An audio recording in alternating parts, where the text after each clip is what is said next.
Welcome, everybody, to episode 2 of the Tom and Dave Show. Technically speaking, this is the third thing we've made, but this is the second time we're going on a fuller deep dive as opposed to the sort of emergency Russell Westbrook content we made the other night. Today we're talking about the Eastern Conference. Dave, before we get into it, just what's your general feeling of the Eastern Conference landscape right now? What's the big sort of trend you're looking at? Big trend I'm looking at is that after so many years of people saying that the East is so much worse than the West, there's this big talent gap. The teams are more competitive in the West. I think we're going to have a year of 8 really good playoff teams in the East where it's tough to get into that 8 spot, and it's not going to just be this magic team again. I think that's really when I was looking through all these teams, doing a bit of research and everything, that's what really got me thinking the most is that there's going to be good teams, like a lot of good teams this year, and they shouldn't get the same type of flack that they have in the past for like not being as competitive. I think that's a really good point. I think we're especially going to see that gap closing at the bottom of the sort of playoff picture, that like 7 through 10 zone, where I feel like the West for the past few years has been way more talented than the East. Um, and actually, if we want to get into it right away, we might want to start with a team that's going to be pushing for that, the Atlanta Hawks. So I think we talked about them in our first episode. They had an active offseason. Bogdan and Gallo signed there. They drafted Okongwu. What do you see from them? Like, what do you think the big question is facing the Hawks right Um, I think I mean, we talked about this. I think the biggest question is what are you doing with John Collins? Um, now? Yeah. that's really what I was thinking about the most when I was looking at their team. This guy's like an elite scorer at his position. Like the only Yeah. person that tall that scores as well as him and as efficiently as him is pretty much like Towns and Durant. Yeah. Like he is in the conversation of just like one of the most talented, pure scoring big guys in the NBA. And I think we're kind of seeing. I mean, who knows? Maybe he gets an extension, and this is fine. Like, Yeah. uh, and they do trust him. But I think we're But kind of, so far, it's felt like they're trying to limit his minutes. Like yeah. whether It it's seems trade like, or mhm, signing Gallinari, they're kind of squeezing in on either side of what he can do, whether it's at the 4 or the 5. yeah, I think that Collins' point is valid, though. Um, I think defensively, there's a lot of concerns for this team too. I mean, we've talked about it. Trae Young, we love him to death. Love watching him, and I don't want to harp too much on the negatives here. But defensively, he's not a plus. He's one of the bigger negatives that any team has.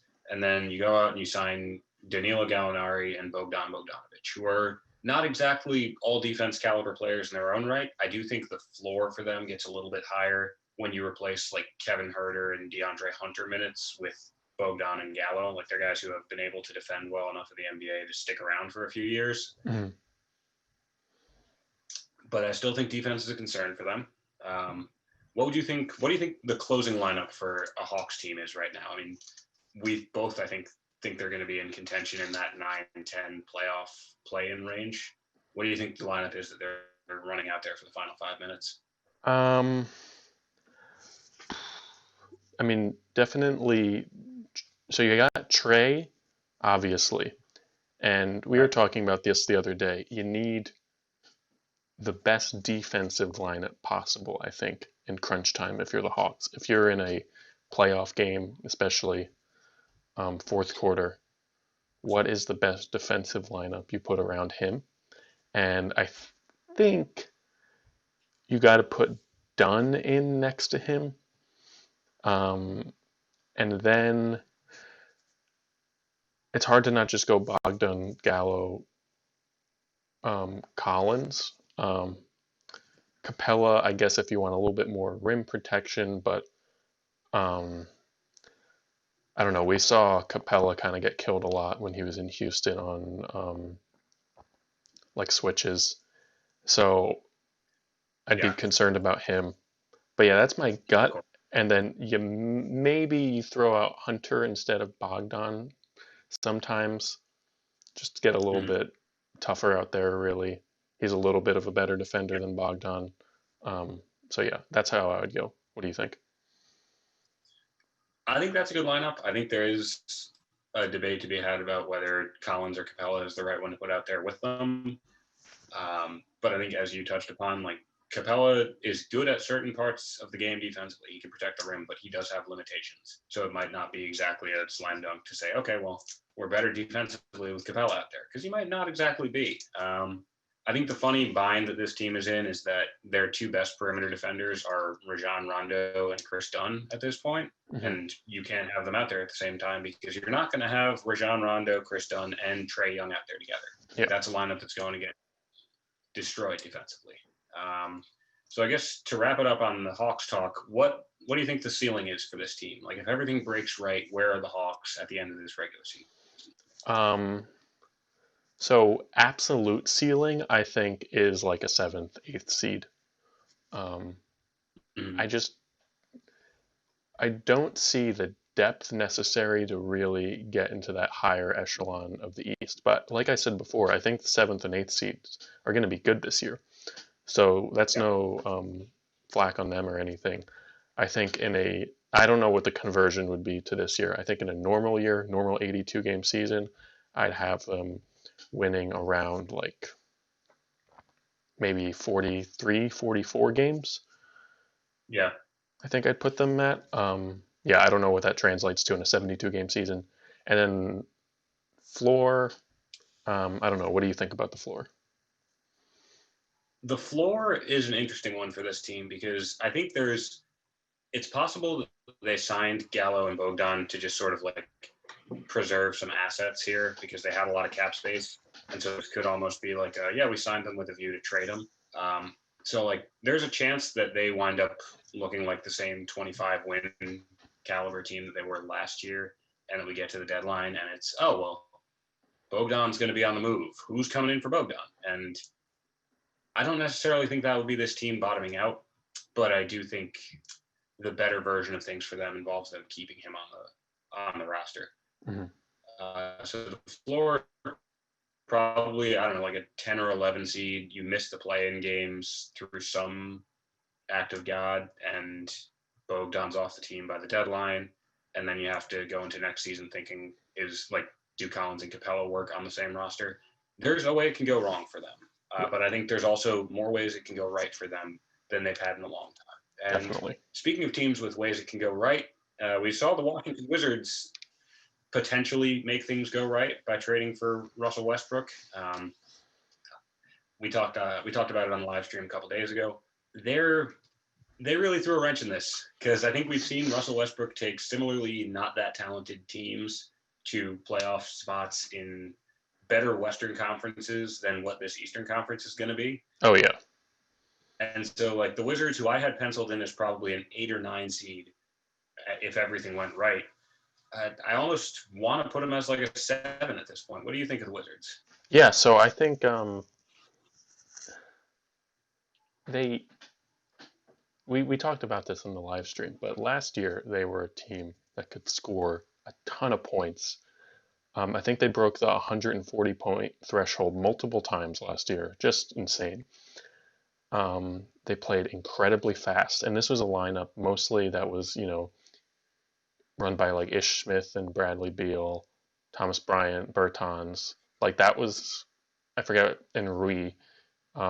That was the lineup out there that was like doing that a lot. They had some good bench contributors who just kind of came out of nowhere too.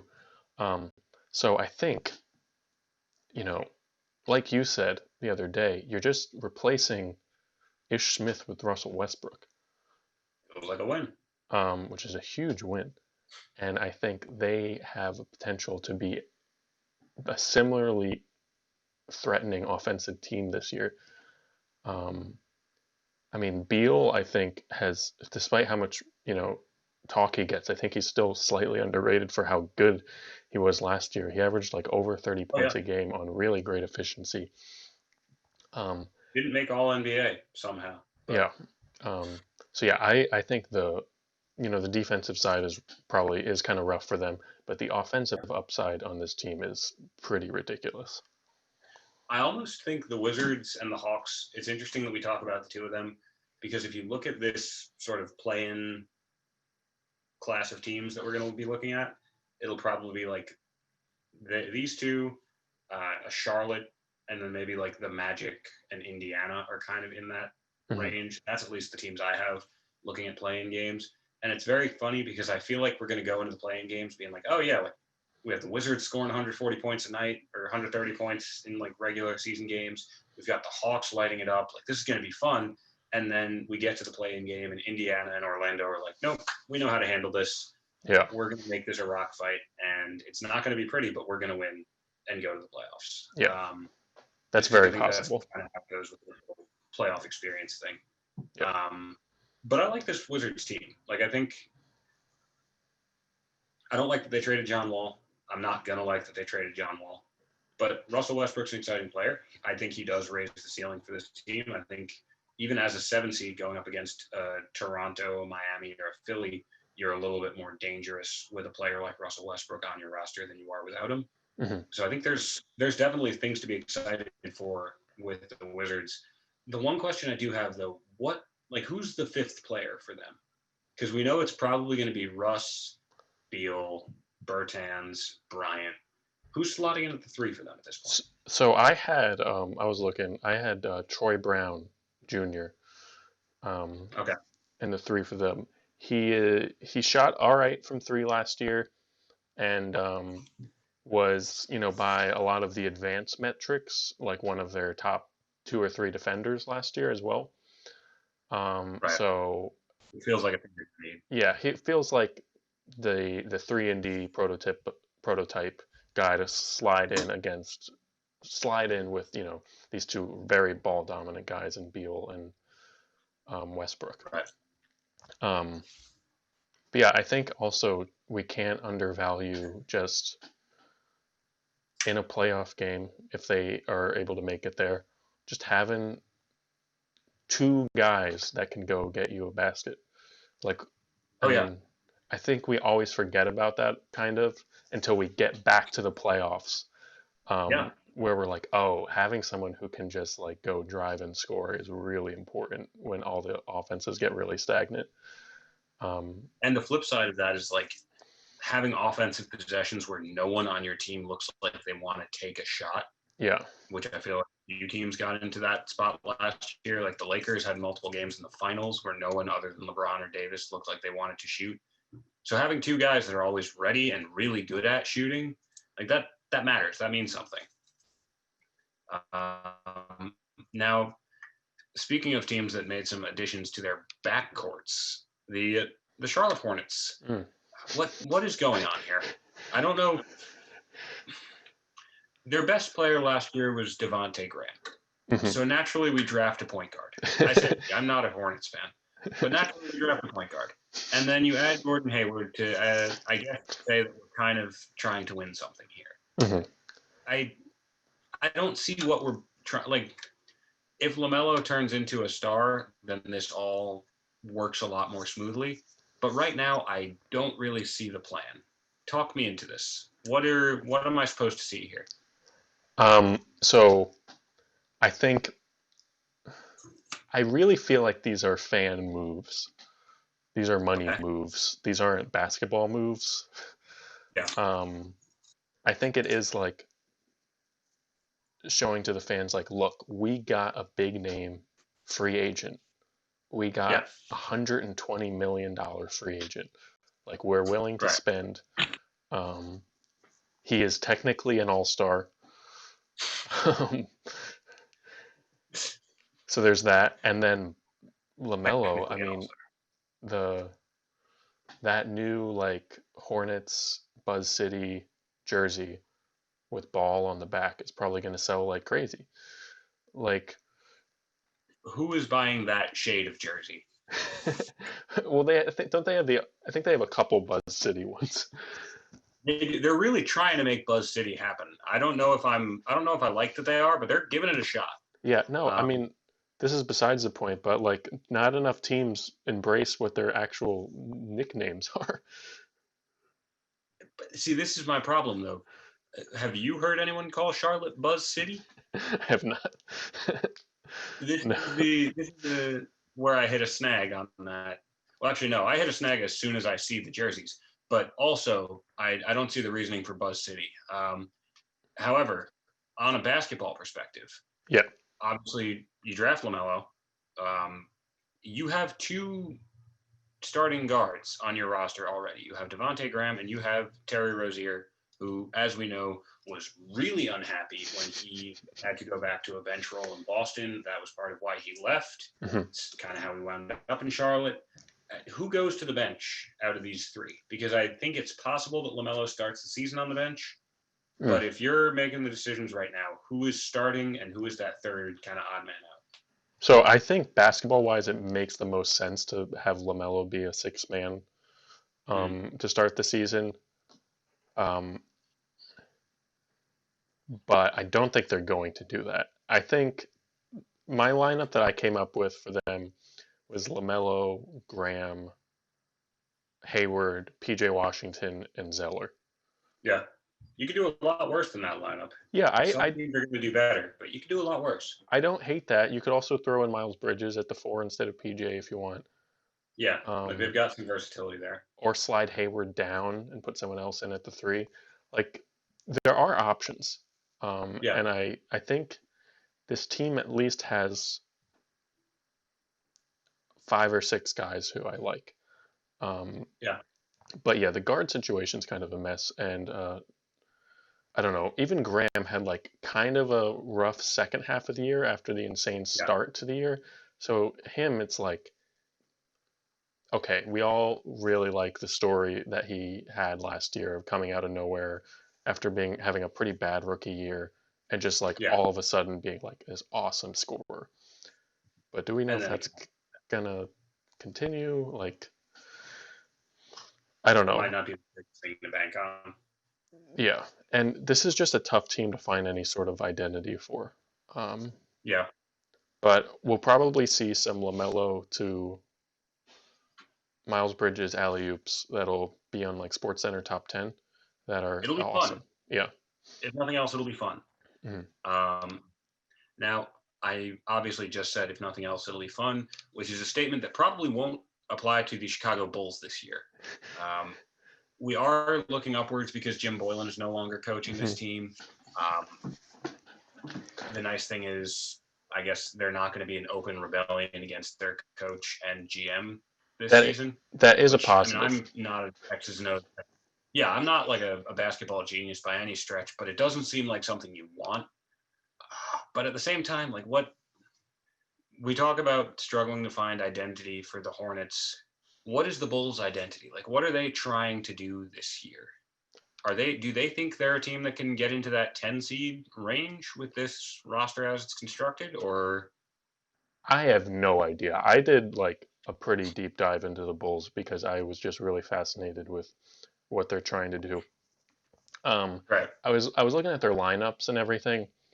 Um, so a lineup that they might have to play a lot this year, now that Chris Dunn is gone, is Kobe White, Tomas Satoransky, Zach Levine, Markkanen, and Wendell Carter.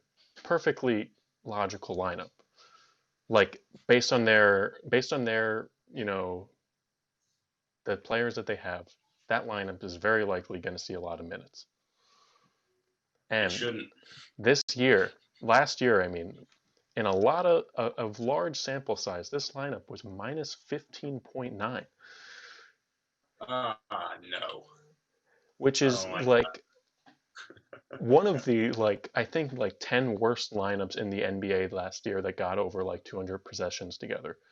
Well, I mean, like, it makes sense. What are we putting Zach Levine as a wing defender? Laurie Mark, we're not great.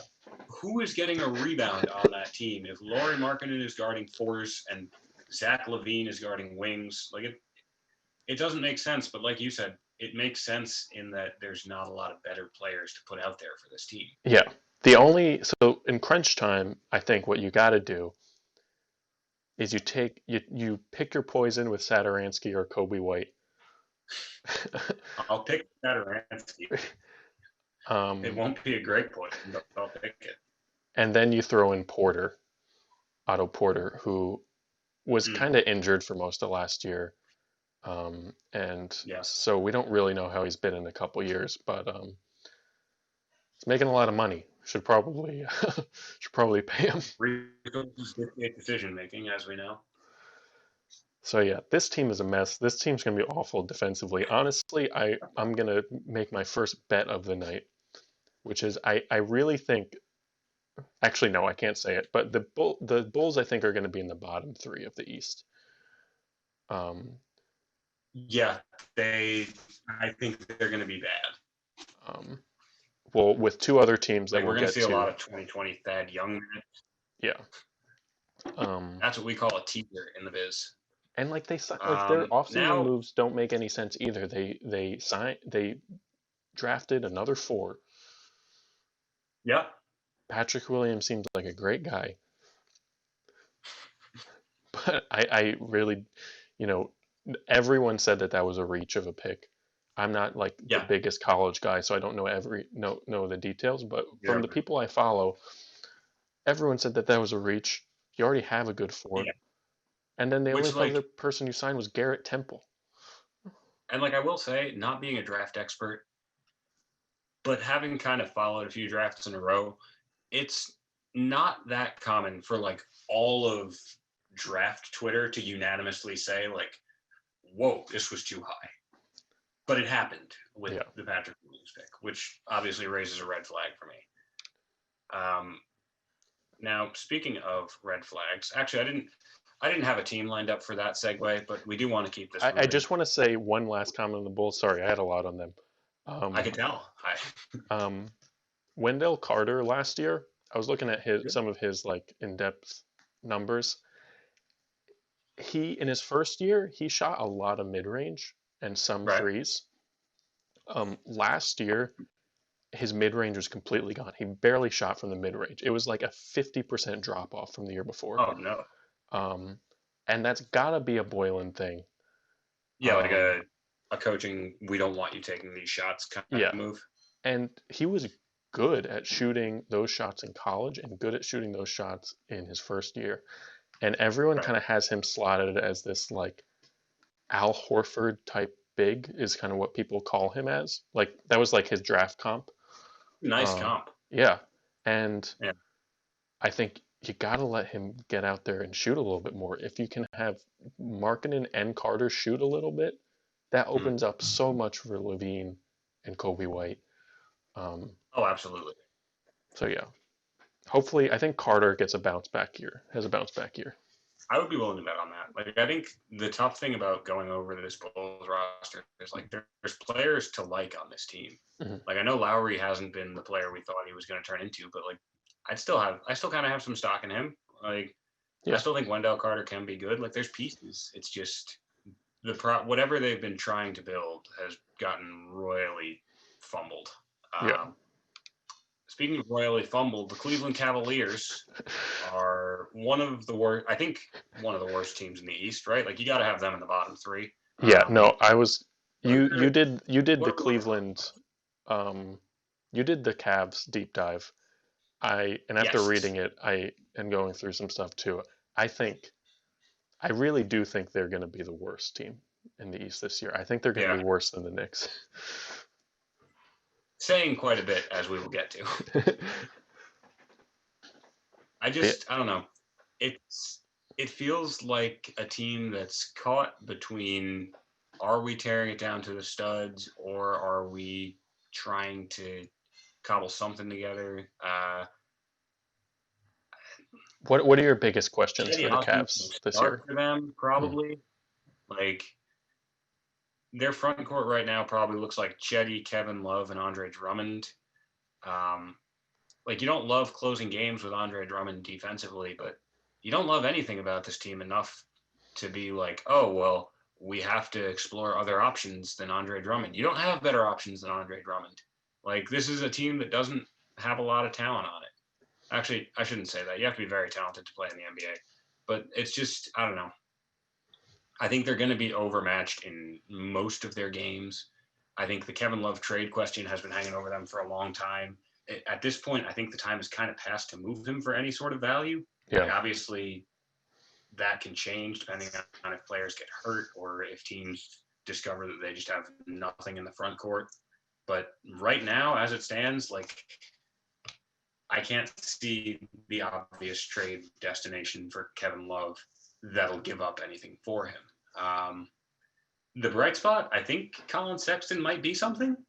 Like, obviously, his assist numbers aren't great, but he can score. He can score the basketball, which might be an empty calories thing, but might also just be, hey, this guy's kind of good. He doesn't take a lot of threes. It's a lot of driving, which I don't know. I just don't. Hard to I drive when don't you have see where. Drummond in the lane. Yeah, that's a great point. Well, I don't know if you've seen, but there's some workout videos that would indicate Andre Drummond's shooting threes now. So I feel like he I does think that we can every get year. Drummond back definitely but shoots no, threes for like the first 10 games of every year and then stops. yeah. Then it's like, oh no, 22% of these are going in. No, stop that. Like, maybe we don't do those this year. What Um, what do you think in their crunch time is? it's probably Sexton, Garland, Chetty, Love, and Drummond, or you could go like Chetty, Larry Nance at the 4 and try and get some 5 minutes out of Love, which like I think that's a move you only make if there's like a team like Indiana is running pick and rolls at you with like Brogdon and Domas every time down the floor, which if you have Drummond on the floor, I feel like everyone's going to try and do that. Mm-hmm. So like that could be just like your adjustment. But like I feel like it's very, if it isn't one thing, it's another, where it's like, okay, how much is Larry Nance really going to give us defensively? Like at some point, the Cavs just don't really have much of a roster, and the adjustments are just going to be kind of plugging holes to open up different ones. Yeah, Like and they'll score enough in games, but I don't like the outlook for the Cavs this year. no, me neither. And I know some people have said similar things, but I think I really don't understand drafting someone like Okoro for them because Yeah, he's his main skill set is defense. So yeah, what are you just drafting him and like putting him out there with these four other awful defenders and just saying like, "Hey, you have to guard James Harden"? Like, yeah. I mean, it's a great way to develop a young player. Just throw him on a player who's way better every night, and eventually he'll get it. Like eventually he'll just be getting his ass beat by all stars, and he'll just be like, you know what? It's finally clicking for me now. And to be fair, I hope Okoro is good. Like I'm not rooting for players to fail here. I no, just look at the players that are there, and I don't see what I'm supposed to be excited about with the Cavs. yeah, no, I hope he's good too. I think the Cavs are putting him in a bad position. Yes, like it's irresponsible from a management perspective, Yeah. which you could really look at a lot of what this team is right now and say it's really irresponsible from a management perspective. But moving on to, I mean, moves that might look irresponsible, might not. We talked a lot about the Detroit Pistons last episode. Like we did a good 12, 15 minutes on just on the Pistons, Yes, we did. on Wayne County's finest. What do you think the outlook is for Detroit right now? Okay, so I think they are trying to make that play-in game. I think they're really Yeah, trying to get that seventh or eighth seed. That's got to be their goal. They spent money, like yeah, they're trying to yeah. win. Um, so with that, um, I don't know. I think their best outlook here is that they're just kind of a weird team that can kind of grind out wins. I think the two passing bigs, if you can grab another shooter or two, you can put Yeah, out something kind of funky. If you throw out a lineup yeah, I thought was interesting, they could throw out was Rose, um, Svi, Wayne Ellington, and then Grant and Blake. Um, that's that's peculiar. it is peculiar, and they'll get scored on a lot. But I think there's Yeah, some interesting offensive ideas. here. Thing is that Dwayne Casey I've always felt like is more of a defense kind of coach. Yeah. Um, and I just don't know who the defenders are in this team. I mean, I know I didn't watch him very closely, but Grizzlies fans say Josh Jackson was actually a pretty solid role player for them last year. Yeah, he seemed to kind of turn into something at the end, but like So maybe he plays a lot. maybe we're hanging our hats on Josh Jackson minutes. I know he's probably developing, but just like my gut feeling is I don't love doing that. You have Seku, who Yeah, would like to see something from.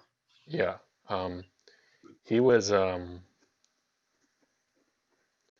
mean, put as much as you want into these like some of these advanced stat numbers, but like by a lot of advanced metrics, he was like one of their worst players that they were actually putting out to play a lot of minutes Sekou? last year. Yeah.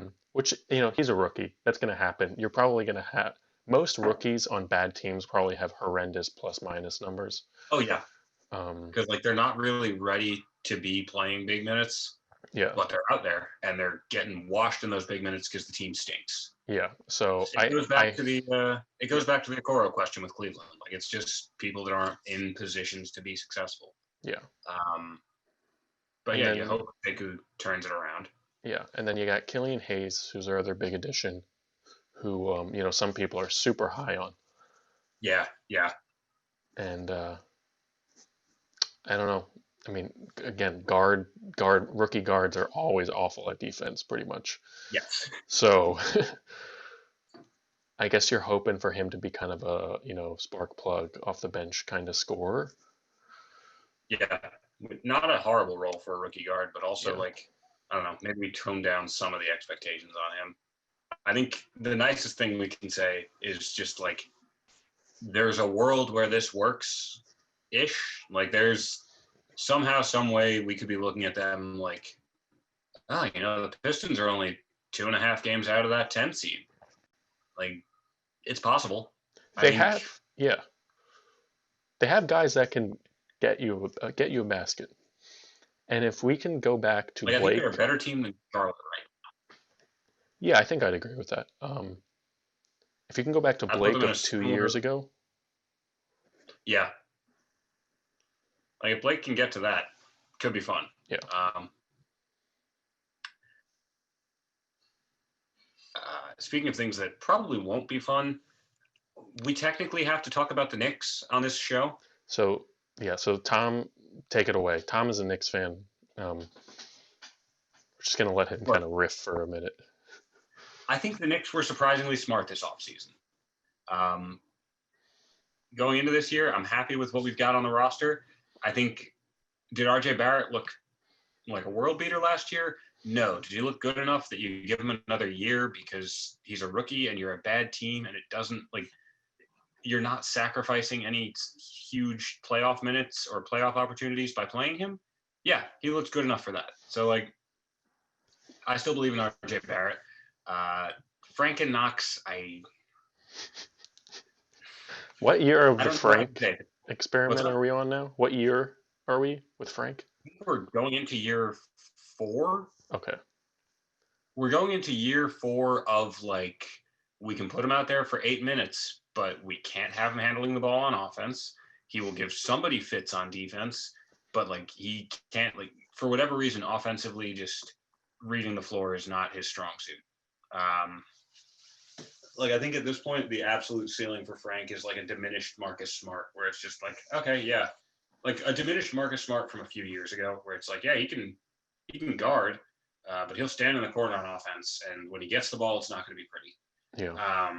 So that's where we're at with Frank. Kevin Knox, I think, is just kind of a sunk cost at this point. Like I don't think he turns into much, but at the same time, he's still really young. Like he's 21 years old this year. There's still a lot of time for him. And again, he's a Knick. They're not going anywhere. Like they're not sacrificing much by giving him minutes if they want to, but I don't think they will. Um, I think realistically, the starting lineup for this team probably looks something like Elfrid Payton, RJ, Alec Burks, Julius Randle, and Mitchell Robinson. you could do worse, but I think they're probably like the second worst team in the East. Yeah. I mean, fit wise, I feel like it's a little bit better than the Cavs, just a hair. Um, Mitchell Robinson is, I think, a way more formidable defender than Drummond. Yeah, Um, yeah, and I think the biggest reason I have them over the Cavs, though, is also, and this might be a little bit too intangible, but I just think there's some Tibbs factor here yeah. that he's not gonna. I have a hard time believing Tibbs is gonna coach the worst team in the league. No, he's going to squeeze everything he can out of all these players and get them to that 12 spot. Like it's, I think Mitchell Robinson. I love Mitch. I think he is a little bit more of like a shot blocker as opposed to defender, Mhm. if that makes sense. Yeah, Like block numbers and rim protection stuff will look a lot better than what the actual defense looks like on court. Like I think he kind of knows he can get to most shots and lets that get him out of position sometimes. But I am optimistic for what Tibbs does with him. Like this is the guy that produced Joakim Noah. This is a guy that worked with Kevin Garnett. I don't think it's wrong to say he might still be able to like get a big man to take that leap. and I think I'm excited there's. for Obi Toppin. I don't think Mm, he's what's up. I was just No, gonna I'm say, excited for Obi Toppin. I don't think he's going to start this year, and yeah, I'm okay with that because, as we've talked about, throwing rookies out there for 30 minutes a night isn't always the best move. yeah, Like if you put him at the 4 and it's like, okay, great, you have to guard Domas Sabonis. Have fun just getting, I don't know, bullied for 35 minutes. At some point, you're just not going to like playing basketball. yeah, Like this is similar to why last year I was like, okay, we signed some big men, even though Mitchell Robinson's our best young player.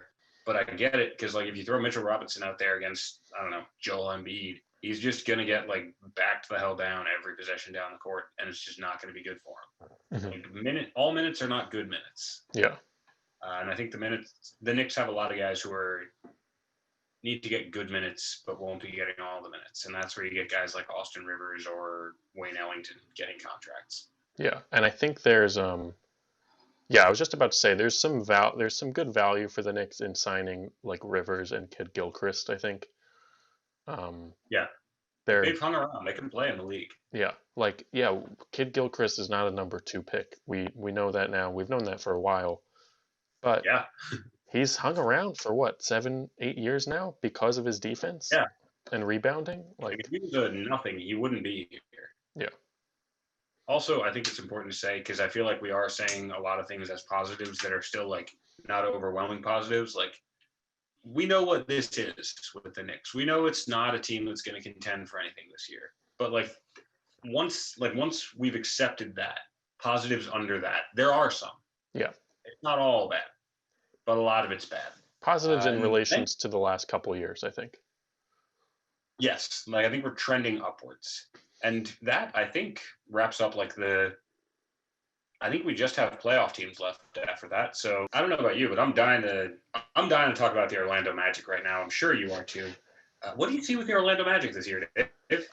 So this morning I was really trying to search for some like diamond in the rough with the Magic, and it was kind of difficult.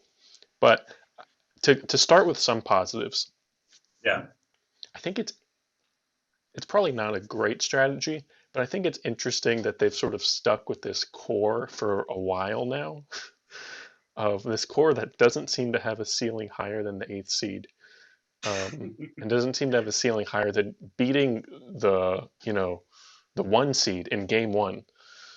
Um, they surprised him. yeah, they were You can ready. win the playoff game with this team. um, and I think there is something good about that. There it shows like maybe some organizational consistency, you Yeah, could say. yeah, They've had Steve Clifford for a couple of years now. Before they were seemed to be like post Dwight, they were like flipping through coaches like every 6 months, pretty much. Um, yeah. I completely forgot about the time when they had Vogel. Like they, Oh, he was coach, wasn't he? yeah, I think he led them to an eighth seed. Of course he did. Everyone leads them to an eighth seed. I will Um, say, I think the funny thing about looking at the Magic is that when we talk about like developing young players, like they should seem like a team that's developing players at this point. Like they've got some consistency. They have guys that know how to win games at this point. They're going to be in playoff games to get you some big experience, but the pressure is not really there. Hmm. And yet the Magic are just awful at developing players. Yeah. Like it's a weird dichotomy there.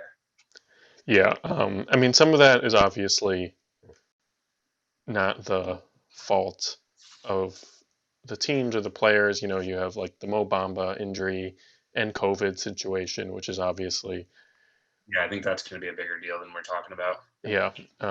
But yeah, I mean, in the past 10 years, just with guys like Oladipo and Tobias Harris, who both went on to become significantly better players after they left the Magic. A lot better when they leave.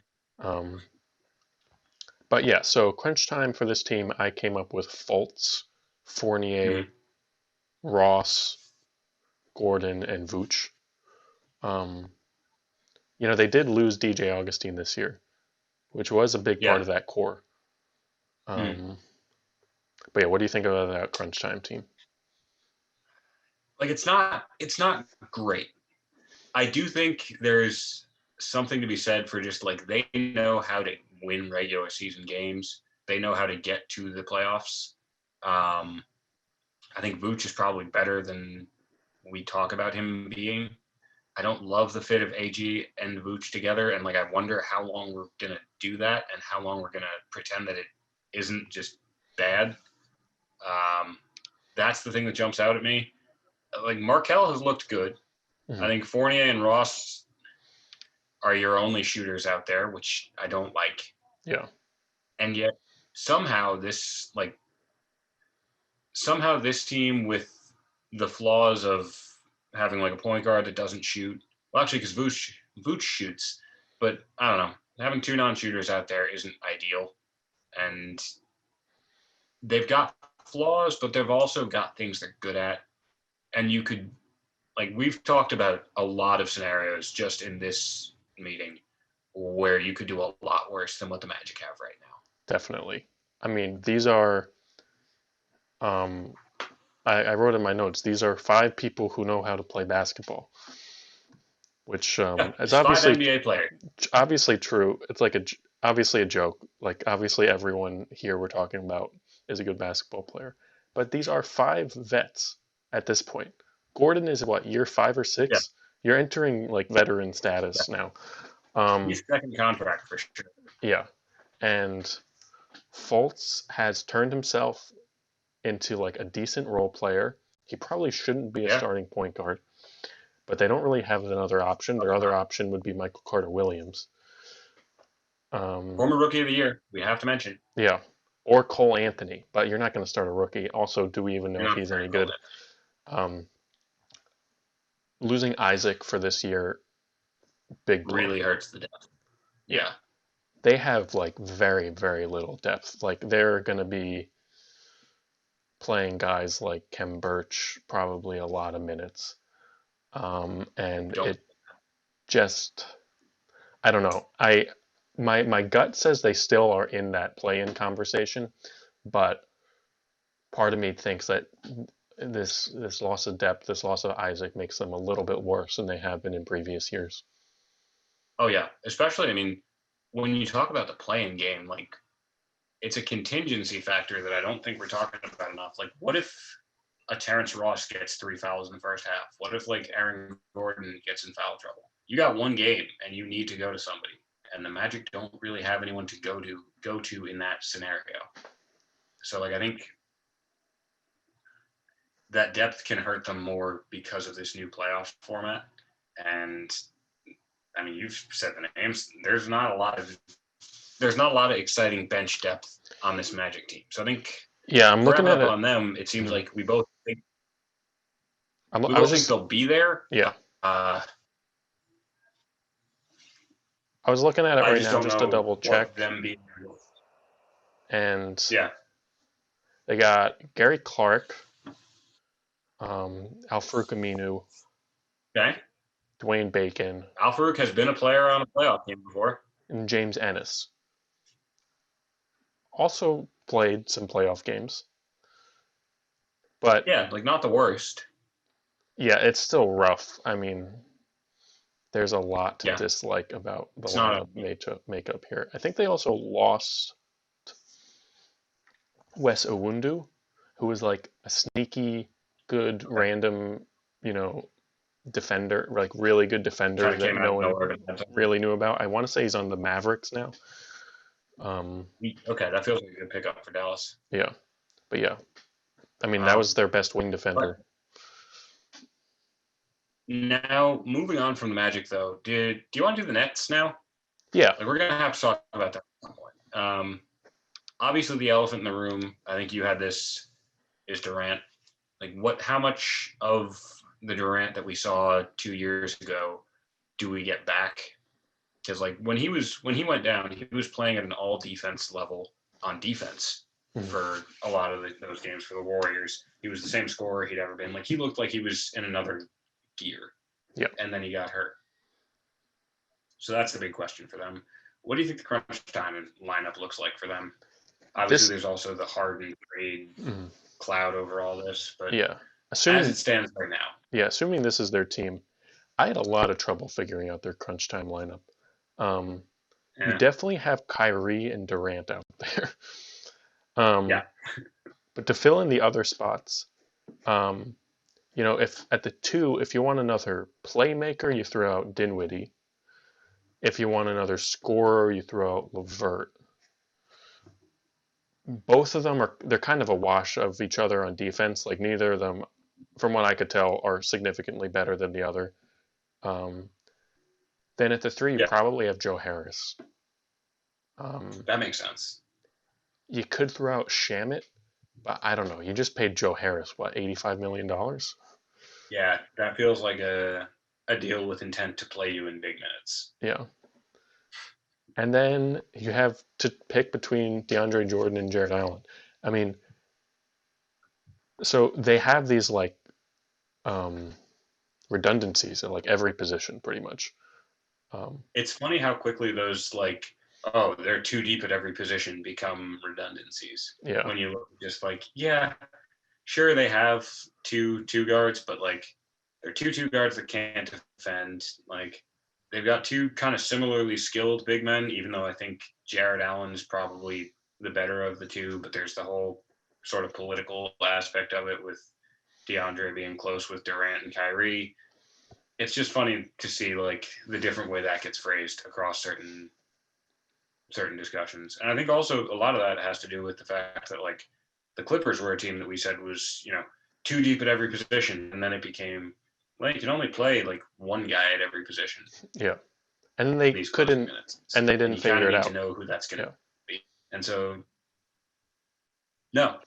And I think that's a reality for this Nets team that I don't think we're talking about is the idea that like we're still trying to figure it out in like game 2 or 3 of the first round of the playoffs. It's just definitely. like, oh well, Dinwiddie doesn't have a shot tonight. Can we go to Levert? Well, Levert's not in the flow of the game. Like it's a sort of like decision you don't want to be figuring out how to make too late in the season. But I Mhm. think they could potentially wind up in that spot.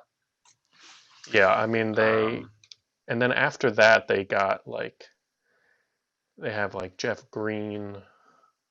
Um, you can play. yeah, Jeff Green. I mean, he'll probably play important minutes for them.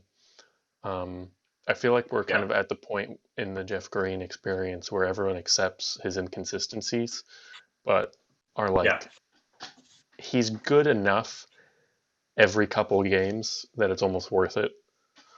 Um, Jeff Green games are like Marcus Smart threes. yeah. Like enough of them go in, we're gonna keep trying them. Um, but yeah, I think there is a great lineup in here somewhere. I think you just need to Yeah, figure out yeah. how that works. And I think there's a good chance they, if this is real, this whole Durant and Kyrie really prefer DeAndre playing thing, then maybe you try to find what you can get for Jared You Allen. move Jared out. Yeah. Like I think we both said even before Harden asked for a trade to Brooklyn, we both said they felt like a team that was pretty ripe for a consolidation kind of trade. Yeah, Like, yeah, we got a lot of pieces. We really only need one right now. whether that's like a Beal, whether that's obviously Harden is the one we're talking about right now, but could be a lot of different people. Yeah. I mean, for them, I think that piece. I mean, this is probably an overpay if you're getting them with Jarrett Allen, but like needs to be a guy like you're like Jay Crowder's or Yeah. uh, I mean, I would say Jeremy Grant's if he was not worth $20 million. Jeremy So Grant locked in that contender Pistons team. yeah, They need him for those playoff minutes he's going to play in one game. yeah. So I think, what do you think like the high low for this Pistons team is? Like if everything breaks right, In where are Nets, they? And if everything breaks wrong, where are they? um, I think the ceiling is the finals appearance. I mean, they have Kevin Yeah, Durant. Like if Kevin Durant is 90% of the player he was, they're going to be so hard to beat in the playoffs. yeah. And that's only him at Even 90. like even like 80% of Kevin Durant, if it's just like his offensive game is just get the ball, spot up on somebody, that's hard to stop. Like Yeah. he's really good at that. He's perfectly like he's the most built for that player that exists today. And when you get into these playoff games and offenses kind of start to slow down, we've talked about it. Just having a guy who can go get a bucket is Mhm. so useful. And And no one does that better than Durant. yeah, definitely. All right, Tom, what do you think the floor for this team is? I think it winds up looking a lot like the Clippers of last year. Like not in terms so much of the interpersonal turmoil that we're seeing with the Clippers now, where like guys are getting special treatment. But I just think it's a lot of like, wait, this should be working and it's not. Like whether it's the coaching situation that we haven't talked about a lot, that just doesn't. I don't know how it's going to work. Like obviously Kyrie said, "Oh, we don't have a head coach," and that's well and good, but like you kind of need somebody to be the head coach to say these are the five guys that are going out after this timeout ends. So I think it probably looks like a lot of the bad stuff coming to fruition, where it's like, okay, one of like we don't know who the second guard is that we're putting out there. We don't know who the big should be, or we know who the big should be, but we can't put him out there for various reasons. I mean, what do you think the bad for this team looks like? Yeah, it's again, I was also thinking about last year's Clippers team, and with those same thoughts about like the basketball, the not necessarily the personal stuff, although that could very well happen on this team as well. Um, but there's a great chance that what happens at the trade deadline is they trade Jarrett Allen for some like wing defender, let's say a Jay Crowder type. Um, Which I think would be smart. it would be smart. And then we get to the playoffs. We're in round one. They're the 3 seed against, let's say, um, I don't know, a team with a good guard, who's a good pick and roll Yeah, guard. Um, and DeAndre Jordan's just getting killed.